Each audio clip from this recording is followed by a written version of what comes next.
তেহট্ট থানার অন্তর্গত হাউলিয়া এলাকায় কৃষ্ণনগর লোকসভা কেন্দ্রের বিজেপির প্রার্থী অমৃতা রায় প্রচারে গিয়েছিলেন। তেহট্ট বিধানসভা এলাকা নিয়ে বিশেষ করে তিনি কি ফল আশা করছেন, সেই এলাকায় সেই প্রসঙ্গে প্রশ্ন করা হলে নদিয়া জেলা উত্তর বিজেপির সভাপতি অর্জুন বিশ্বাস বলেন, মানুষের মধ্যে যে উচ্ছ্বাস এবং বিশ্ব বরেণ্য নেতা নরেন্দ্র মোদীর ওপর যে বিশ্বাস, তিনি প্রত্যেকটি প্রতিশ্রুতি যেভাবে বিশ্বাসের সাথে সম্পূর্ণ করেছেন, তাতে সাধারণ মানুষ আকৃষ্ট নরেন্দ্র মোদীর ওপর। অপরদিকে দেশদ্রোহিতার অপরাধে যে সাংসদকে বহিষ্কার করা হয়েছিল, তৃণমূল কংগ্রেস তাকেই আবার সেই অঞ্চলের প্রার্থী করেছেন। তবে সাধারণ মানুষ বুঝে গেছেন যে তৃণমূল কংগ্রেসের প্রাক্তন সংসদ তাকে 5 বছরে একটি দিনের জন্যও দেখা যায়নি। তিনি ঠিক ভোটের আগে আবারও চলে এসেছেন জনসমক্ষে। তাকে ভোট দিলে বিশেষ সুবিধা হবে না। অপরদিকে বিজেপির প্রার্থী রানিমা অমৃতা রায়, তিনি রাজ পরিবারের বর্তমান রানিমা, যাদের জন্য 1947 সালের 18ই আগস্ট পূর্ব পাকিস্তানের অন্তর্ভুক্ত হয়ে যাওয়া নদিয়া জেলাকে পুনরায় ভারতবর্ষের অন্তর্ভুক্ত করা হয়। না হলে এই নদিয়া জেলা এতদিনে পূর্ব পাকিস্তানের অন্তর্ভুক্ত থাকত। সারা জেলায় এই রাজ পরিবারের অবদান বিভিন্ন জায়গায় ছড়িয়ে রয়েছে। তাই সাধারণ মানুষ কৃষ্ণনগর লোকসভা কেন্দ্রে বিজেপিকেই ভোট দিয়ে জয়যুক্ত করবেন। কেষ্ট রায়ের সাথে রাজবাড়ির কোনো বিবাদ নেই। এটা এক শ্রেণীর মানুষ, তৎকালীন সময়ে ব্রাহ্মণ এবং বর্তমানে তৃণমূল এইটাকে কোনো ইস্যু না পেয়ে এটাকে খুচি ঘা করা বলে না, বাংলায় একটা প্রবাদ আছে, সেইটা করার চেষ্টা করছি। আমি ওদের কমিটির সাথে কথা বলেছি এবং শুধু তাই নয়, আজকে রাজমাতা এখানে আসবেন এবং উনি ওই মন্দিরে যাবেন এবং সকলের সাথে কথা বলবেন। আজকে এই যে দান, এই দানটা কার? আজকে তেহট্ট যে কৃষ্ণচন্দ্র রায়, তার দানটা হচ্ছে এই তৎকালীন সময়ে রাজা কৃষ্ণচন্দ্রের, আর তার উত্তরাধিকারী আজকে যে বর্তমানে আমাদের যে প্রার্থী অমৃতা রায়, সেই পরিবারের বর্তমানে রাজমাতা। আজকে তিনি আজকে এখানে আসবেন, সকলের সাথে মিলিত হবেন, সেই মন্দিরে যাবে, পুজো দেবে।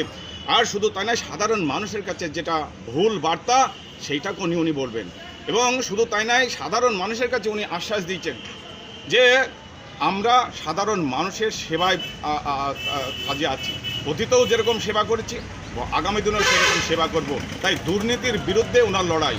এবং সাধারণ মানুষ আজকে যেভাবে ওই পরিবারের প্রতি আস্থা রেখেছে, আপনারা দেখেছেন সকলে, যখন জগদ্ধাত্রী পূজা এবং বাঙালির সবচেয়ে শ্রেষ্ঠ উৎসব দুর্গা উৎসব, সমস্ত প্রতিমা যখন বিসর্জনের দিন আজকে রাজবাড়িতে যাবেই।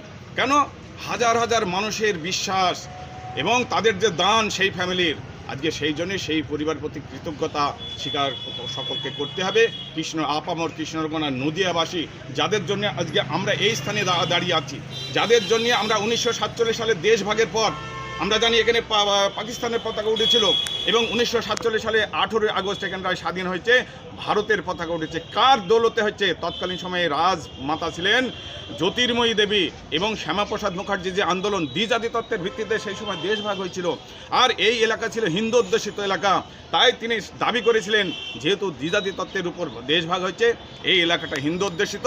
তৎকালীন সময়ে লর্ড মাউন্ট ব্যাটেনকে ওনারা বোঝাতে সক্ষম হয়েছিলেন।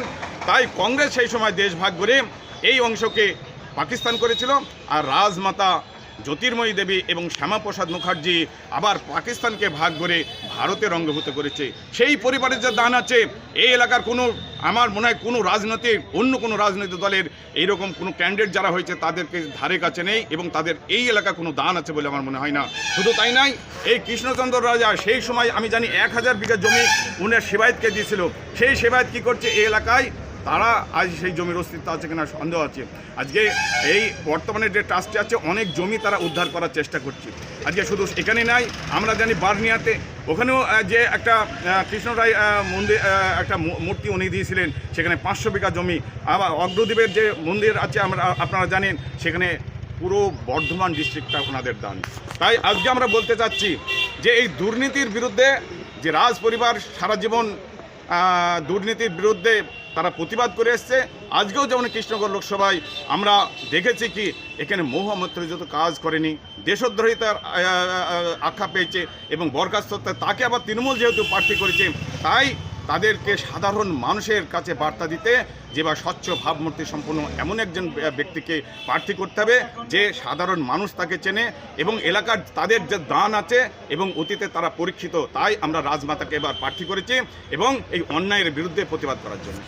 কতটা আশাবাদী আপনারা? আমরা এবার 100% আশাবাদী, সাধারণ মানুষ দুহাত ভরে এবার রাজমাতার ওপর আশীর্বাদ করবে, এটা আমরা নিশ্চিত।